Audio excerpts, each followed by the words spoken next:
I need to start this episode by thanking the Sylloge of the Coins of the British Isles project, because the images I will be using to illustrate it are drawn from work that was done to support that project. Does that make this a paid promotion in YouTube terms? YouTube requires that sponsored videos declare they are sponsored. I'm not sure, I got paid actual money for this work, but not for the episode. So I don't think it counts, but if you suspect I should have declared some financial interest, I think there's a report function somewhere down at the bottom. Anyway, let's talk about sylloges. Sylloges are a type of catalogue designed pre-internet to do a very similar job to the one online databases are intended to fulfill today, to increase the accessibility of collections to researchers. They follow a simpler structure than type catalogues, and they tend to focus on a single collection, often, as in the case of the Sylloge of the Coins of the British Isles project, being part of a series to cover a very wide range of collections. And they usually aim to illustrate as many coins as possible. Part of the point here is to be comprehensive. This can present some practical difficulties, because most coins are terribly grotty. Type catalogues get round this by using just one coin to stand in for all of the coins with the same design, usually the best preserved example. That's a thing that differentiates some more archaeological from some more art history elements of the study of material culture. You tend to get two types of evidence people approach. One set of evidence, sculptures, architecture, mosaics, and so on, are large, they're complex. Importantly, they're more or less unique, and they're often understood using an art historical perspective. But then you get types of objects, pottery, nails, bricks, and of course coins, which are mass produced. They're much smaller, they're often fragmentary, and they often only make sense when examined collectively. In other words, archaeologically. You need multiple examples to work out all the details. The point is that while a numismatist may talk about a particular penny of William the Conqueror and illustrate it with a single example, it is rarely that specific coin, but rather that type of coin, the whole class of examples, which are the basis of the argument. And of course, the specialist has often spent a lot of time looking at a lot of those examples before they present their distilled account focused through the lens of a single image.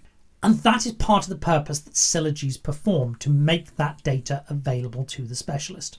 But what do you do if you cannot get a good illustration of a coin? What if a coin is so badly bent that the photograph will only show a part of it? Like, for example, this William coin.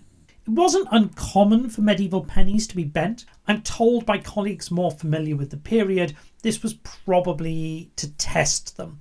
A good silver penny should resist, but still bend without breaking. But once it's bent, it's a real pain in the neck to photograph. There are multiple problems, as you can see here.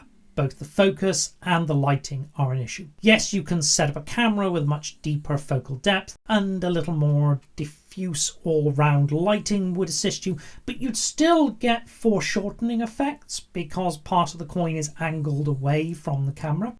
Just to be clear, as almost everybody I speak to asks the same thing, modern museum collections do not want to flatten the coin. You absolutely can safely flatten these coins, and I'm sure 100 years ago that is what somebody would have done with this. But it's less than ideal, as it obliterates a piece of data about how the object was handled in the past. Traditionally, before photography, there were several ways you could do this. You could make a drawing of the coin, you could take a rubbing, or you could produce some sort of a stampage. All of those would allow you to represent what the coin would look like when it was flattened, but without actually having to flatten it. They're all quite time consuming, and one of the problems is that nowadays people tend to expect photographs rather than those methods. So in this video, I'm going to show you a technique for compositing digital images to produce the illusion of a flat coin from photographs of a bent one. It's still time consuming, but at least you end up with a photograph. I do have some doubts about the lifespan of a manual technique like this. I think many smartphones are already close to being able to do automatically what I'm about to show you manually, but it's never a bad thing to understand how something is done manually. So here we go. The first thing you need are multiple images of the same coin with different parts of the surface arranged perpendicular to the camera. To achieve this, I have a set of small stackable pieces, 4 to 8 millimeters thick, and a set of wooden wedges ranging from about 20 to 45 degrees. Fortunately, in this particular case, when these coins are bent, it's usually a single clean bend along a center line. So I can prop up one side and tilt it for the other so that I can make different parts of the coin flat and perpendicular to the camera. You can still do that with a much more complicated crumple coin, but it would be correspondingly more time consuming as you would need more images. This is one of the images of the coin. In this case, the reverse of a coin. One side propped up against a wedge so that the other side is flat on the surface and perpendicular to the camera. I'm using PaintShop Pro here, but any graphics program would work in a similar way. The light version of Adobe's Photoshop or a free software like GIMP. I've selected the section of the coin I can use and will now copy and paste it on top of another image, this time propped up to show another part of the coin's surface. This is done as a new layer, a function available in all the graphics programs I've mentioned. This lets two images float on top of each other. Once there, you need to line it up, which usually involves some rotation and occasionally some resizing. To do the rotation, I usually set the upper layer to multiply, which gives me a superimposed view of both images, and then the rotation is done with a binary search. Say I can see that it needs turning to the left. I start by turning it 16 degrees.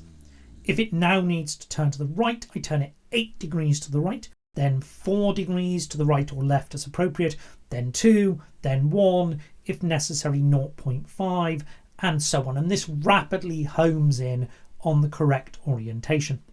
It is then just a matter of tidying the resulting image up. I do this by essentially just softly deleting some of the hard edges on the top layer so that you don't get any disconcerting break between the two coins. Sometimes on a sharp bend, you can do this literally just with two images. But when the bend on the coin is softer or more complex, it might involve compositing 3 or more images. And separated, those edited images would look like this, which merge nearly seamlessly so that the whole inscription is now readable. Or as readable as these coins usually are. Does that say Brunman? It looks a bit like it says Brunman to me. Then there is the on to separate the name of the money from the town, which has been abbreviated to a single letter. I'm sure if you know something about English coins, you could work out which town that is. But the point is that you now have a good substitute for viewing the coin in person, where you would be able to tilt it and read all parts. Ideal for a publication.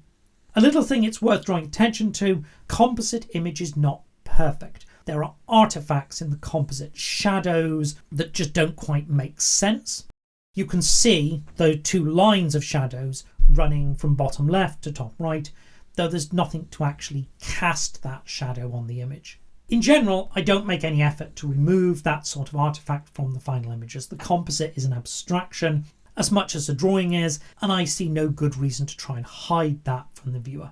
Anyway, it's a pretty simple technique, but one with a wide variety of applications. For example, Jean-Philippe Fontenelle and John Talbot pioneered this sort of digital compositing about a decade ago to reconstruct the original design of a coin based on multiple partial impressions of a single die. And I thought it was just worth sharing with you how I solved this particular problem in case you ever encounter anything similar, and to illustrate how useful even quite simple digital tools can be for historians. So, thank you for listening.